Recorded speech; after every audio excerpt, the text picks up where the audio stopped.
Breaking news Kompas TV terkait penangkapan pimpinan Khilafatul Muslimin di Bandar Lampung kami lanjutkan kembali dan saat ini kami sudah terhubung untuk melanjutkan dialog bersama dengan Ken Setiawan, pendiri NII Crisis Center melalui sambungan Zoom. Pak Ken, kami lanjutkan kembali dialognya.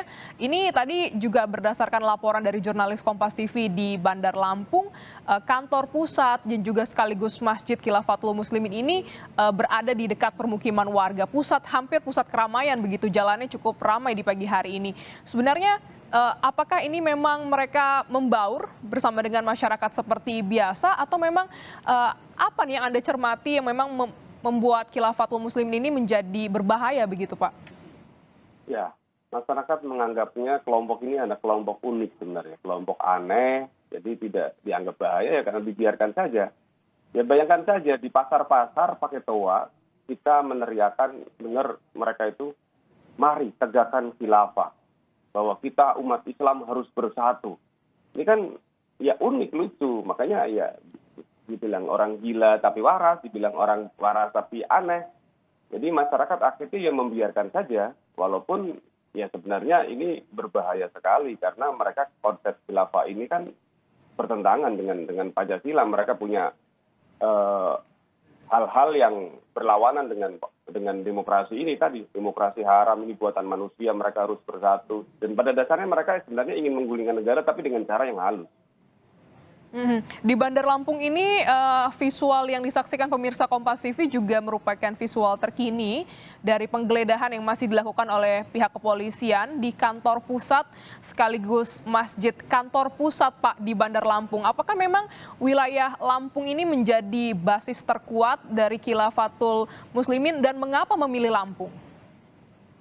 Ya, Abdul Qadir sendiri kan sebenarnya adalah tokoh NII, dulu masih ingat kan kasus Warman, Talang Sari yang di Lampung Timur, salah satu juga terlibat di sana. Dan di Lampung mereka bukan hanya kantor pusat di sini, mereka sudah punya kampung khilafah loh. Yang dihuni oleh seluruhnya adalah warga Khilafatul Muslimin, kurang lebih 5 hektar di Jati Agung, Lampung Selatan. Juga mereka ada di daerah Padang Cermin dan di daerah Siloam, di daerah perbatasan Pesawaran dan Tanggamus. Mereka punya sekolah sendiri, punya kampus sendiri yang menghasilkan sarjana khilafah. Bahkan mereka sedang merancang mau membuat rumah sakit. Semoga Pemda tidak menyetujui karena mereka sudah mengajukan permohonan. Ini kan kalau dibiarkan seperti membiarkan orang bikin negara sendiri sebenarnya. Itu bahaya sekali. Itu rumah sakit dan kampus itu juga berada di Lampung, Pak? Ya, di Lampung. Di daerah Lampung Selatan, tepatnya di perbatasan Bandar Lampung, Lampung Selatan ini, di daerah Jati Agung. Oke, sebenarnya sejak kapan untuk Khilafatul Muslimin ini komunitasnya berdiri? Karena mereka juga cukup berani ingin membuat kampung, ingin membuat kampus dan lain-lainnya, cukup terstruktur begitu kehidupan komunitas ini. Ya, dari 97 mereka di Lampung untuk secara organisasi, walaupun mereka sebenarnya tidak terdaftar di pemerintah. Ini juga sebenarnya menjadi celah dari Pemda misalnya, kan mereka ada pajak pasang pelang di mana-mana. Ya, mereka bikin umul puro pimpinan-pimpinan wilayah masing daerah sebagai cabang gerakan mereka di lokasi tersebut. Mereka organisasi yang belum terdaftar pasang pelang, seharusnya kan bisa diturunkan juga. Dan kita apresiasi kemarin di Sumatera Selatan, kelompok Khilafatul Muslimin ini pelangnya bisa diturunin. Jadi kerjasama dengan Kesbang, dengan Pakem yang juga membidangi hal ini karena dianggap belum sah sebagai organisasi dan dianggap melanggar, maka pelangnya diturunin. Kita berharap di seluruh Indonesia pelang-pelang mereka secara organisasi juga karena tidak terdaftar ya harus diturunin juga, karena ini juga menjadi hal yang bertemu masyarakat. Organisasi tidak terdaftar tapi kok pasang pelang, kok pemerintah tidak bereaksi. Oke, Bandar Lampung dipilih menjadi salah satu kantor pusat, kampung khilafah dari Khilafatul Muslimin juga. Sebenarnya bagaimana cara mereka merekrut anggota? Karena cukup masif begitu untuk mempersiapkan segala sesuatunya untuk Khilafatul Muslimin ini. Ya, perekrutannya menggunakan model sistem usroh, sistem keluarga. Jadi minggu ini di rumah Siti Abdul misalnya, minggu depan di rumahnya si Ali. Jadi model keluarga. Jadi pengajiannya tidak seperti model NII atau model HTI, tidak. Ini model keluarga, silaturahmi, dan dikembangkan nanti dari keluarga ini punya kerabat yang lain diajak lagi, dan jarang memang keluar dari kelompok Khilafatul Muslimin. Tapi beberapa kasus terorisme seperti yang di Banten ini kan, penusukan Wiranto, termasuk penangkapan teroris di Bekasi, ini mereka semuanya adalah ternyata mempunyai ID card Khilafatul Muslimin. Oke, cukup konvensional. Apakah juga bagaimana juga dengan hingga jaringannya keluar dari Pulau Sumatera, di Jawa, di Jakarta, atau sampai ke Papua tadi Anda sebutkan? Ya, jaringan mereka cukup besar, termasuk di NTB ya, di Bima. Kemarin saya ke Sulawesi, ke Kalimantan, ternyata jaringan mereka juga cukup besar. Di Sulawesi, di semua wilayah, di Sulsel, di Sulbar, di Sulteng, Sultrat, mereka cukup besar juga di sana. Jadi mereka karena merasa dibiarkan oleh negara dengan konsep ini dianggap lebih aman, maka mereka dengan konvoi ini kan memperkenalkan kepada masyarakat, walaupun sebenarnya kelompok ini berbeda dengan HTI ya. Kalau HTI memang berbeda. Impor dan mereka ya, mengendaki kudeta, makanya kayak HTI mereka infiltrasi ke aparat keamanan, TNI Polri. Kalau Khilafatul Muslimin ini seperti virus, pokoknya nyebar dulu, banyakin anggota, baru nanti mereka ketika sudah siap, baru mereka akan merebut negara ini. Jadi sekarang tidak mau bicara kudeta, tidak bicara masalah merebut negara, bagaimana meluaskan jaringan dulu. Kalau HTI kan tidak, termasuk dengan Ikhwanul Muslimin yang juga masuk ke partai politik. Nah, uniknya Khilafatul Muslimin ini karena di masyarakat nggak frontal. Bahkan masyarakat yang tadinya mungkin anak ugal-ugalan, narkoba, bergabung dengan Khilafatul Muslimin menjadi baik, ibadahnya rajin. Ini kan banyak orang tua akhirnya melihat ada perubahan positif kan senang. Walaupun ketika ditanya bagaimana akhlak dia kepada masyarakat, akhlak dia kepada negara, kepada presiden. Oh, negara demokrasi ini haram, presidennya tauhid dan lain sebagainya.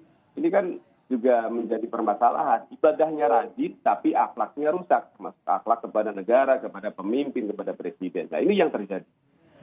Mungkin ini juga yang membuat Khilafatul Muslimin cukup bertahan di tengah masyarakat, begitu ya, masyarakat tidak melaporkan karena memang membawa pengaruh, tapi juga menyisipkan paham-paham dari ajarannya, begitu ya, Pak? Ya, betul. Memang kalau sisi ibadah, masyarakat umum kalah dengan kelompok Khilafatul Muslimin ini. Ibadahnya mereka kalau dengar azan langsung ke masjid. Dan mereka orang-orang yang tidak mau berlama-lama. Jadi ketika ada azan, sudah mari kita tinggalkan semua aktivitas, kita menghadap Tuhan. Nah, berbeda kalau masyarakat umum kadang masih ada yang aktivitas. Tadi banyak perubahan-perubahan positif yang ketika keluarga melihat salah satu kerabatnya ada yang bergabung di sana terus menjadi baik. Nah, ini kan kita juga nggak bisa ngelarang ketika orang beribadah rajin. Cuman masalahnya ketika akhlak tadi kepada negara, kepada aparat, kepada presiden, ini buruk, menganggap aparat. Nah, ini kan persoalan, walaupun mereka saat ini juga beberapa daerah sudah mulai merekrut aparat ya, termasuk di NTB. Banyak polisi-polisi yang sudah dianggap, wah ini Khilafatul Muslimin nggak ada yang salah. Ada juga aparat yang bergabung ke sini. Biasanya Bebin Kaptipmas. Jadi kan Bebin Kaptipmas di kelurahan dekat dengan mereka.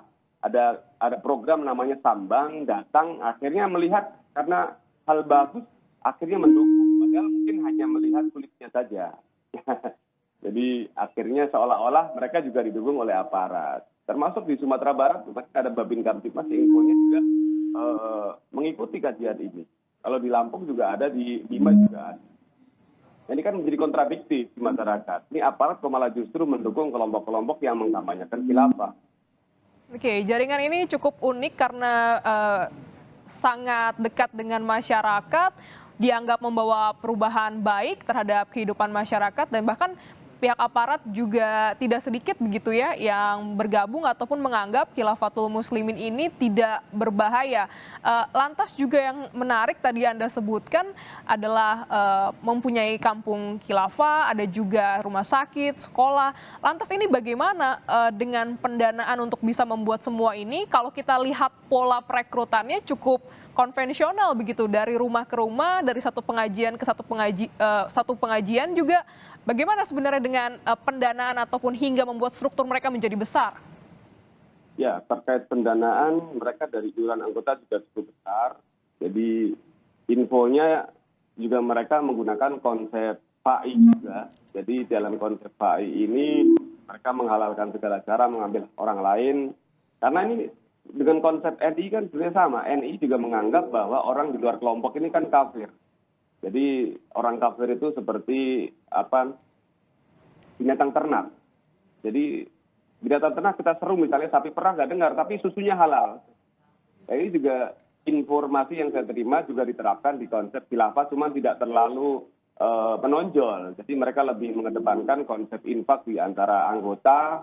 Jadi gaji-gaji para anggota ini sebagian memang dialihkan untuk sebagai pendanaan organisasi juga di Khilafatul Muslimin.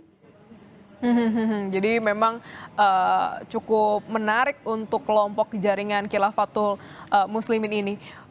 Pak Ken, bisa Anda ceritakan juga kepada kami bagaimana, apakah memang track record dari Khilafatul Muslimin ini cukup banyak anggota ataupun jaringan yang ditangkap pihak kepolisian selama beberapa waktu terakhir? Ya, sebelumnya beberapa anggota Khilafatul Muslimin ditangkap dengan pasal terorisme. Ya, karena memang berafiliasi dengan jaringan JAD, ada yang JI. Memang kalau Khilafatul Muslimin secara frontal belum dianggap bahwa ini ada doktrin perang misalnya, kan membunuh polisi misalnya, melakukan bom bunuh diri. Permasalahannya kan mereka sudah diperlihatkan dengan ini adalah masa Mekah, ini kondisi perang. Nah, anak-anak muda ini yang kita khawatirkan, ini kan konsep perang tapi nggak perang-perang. Ini yang akhirnya anak-anak muda ini kecewa, doktrin perang nggak perang-perang, akhirnya dipetik sama kelompok JAD, JI. Nah, ini yang kita khawatirkan. Dan faktanya banyak, termasuk di Bekasi, termasuk yang di Banten, penusukan Wiranto ini adalah jaringan dari Khilafatul Muslimin. Oke, jadi yang mereka memang bangun gitu ya, persepsi yang dibangun adalah bahwa saat ini kita mempersiapkan diri untuk perang dan kita akan menegakkan negara khilafah begitu ya Pak. Lantas apakah juga ini kalau terkait dengan penusukan Wiranto beberapa waktu lalu, apakah memang mereka menyerang tokoh-tokoh tertentu, menyerang polisi, menyerang tempat keramaian, atau memang latihan saja untuk perang begitu Pak kegiatannya? Ya, karena memang dalam doktrin mereka sebenarnya kalau ini kan hampir sama dengan NI. Aparat negara itu dianggap sebagai musuh atau bahkan polisi atau aparat itu sebagai hal yang harus dilawan. Aparat negara itu memadamkan cahaya Allah. Jadi kalau membunuh aparat negara ini adalah jihad dan imbalannya adalah surga tanpa hisab bersama keluarga. Ini kan doktrin yang nyeleneh sebenarnya diaplikasikan di zaman modern seperti ini. Kan bahaya kalau anak-anak muda punya pemahaman seperti ini. Dan ada ayat yang dikatakan bahwa ada seseorang yang memang mengorbankan dirinya untuk harap ridho kepada Allah. Jadi ini doktrin-doktrin bahaya dan ini masih menyebar, ini sangat menyesatkan masyarakat begitu.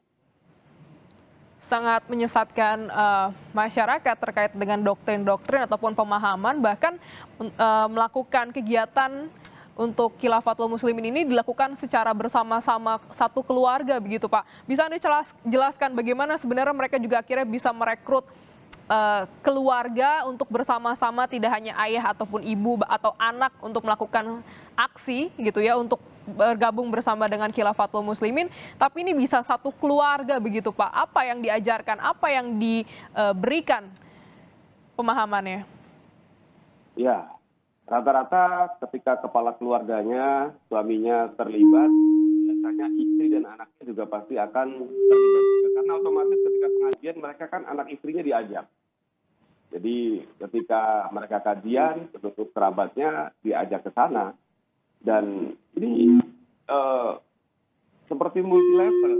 Jadi ketika orang yang sudah masuk ke dalam, mereka ngajak juga rekan-rekan yang lain.